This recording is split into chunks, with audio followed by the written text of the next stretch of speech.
George needs oxygen to help him breathe at night.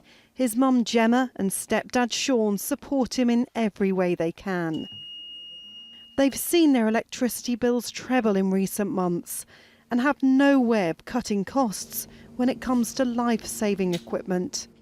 Our major concern is like the energy bills, because of, electricity's gone up so much, and we have quite a bit of equipment within at home for him. So that is always a worry for me, and it's always like every month you think, how are you going to make ends meet? You cut back and you cut back and you cut back. We both work full time. Electricity, obviously for us, it is a lifeline. It is George's lifeline. Without his oxygen in the evening, he's going to become really poorly.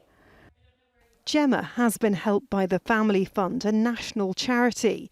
It's now providing assistance to thousands more families in the UK than it used to, and says conditions for families with disabled or seriously ill children are deteriorating.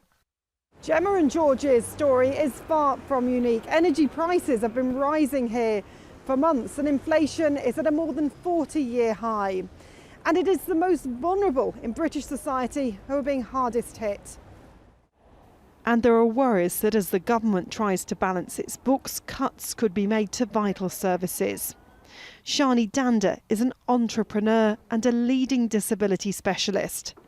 Pre-pandemic, we knew that disabled people face unavoidable extra costs of nearly $700 per month. This is after we've paid for our housing costs, whether that be your mortgage or your rent.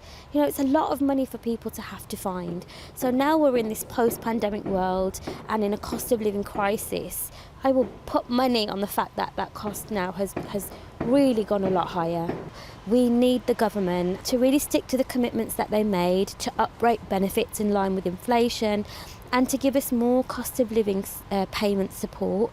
A UK government spokesperson told us financial help is being made available, and in a statement said, "We know disabled people face additional costs, and this government is taking decisive action to protect the most vulnerable in our society." The government does face tough choices in the coming months, and so do the families who will continue to care, whatever the cost. Emma Hayward, Al Jazeera in London.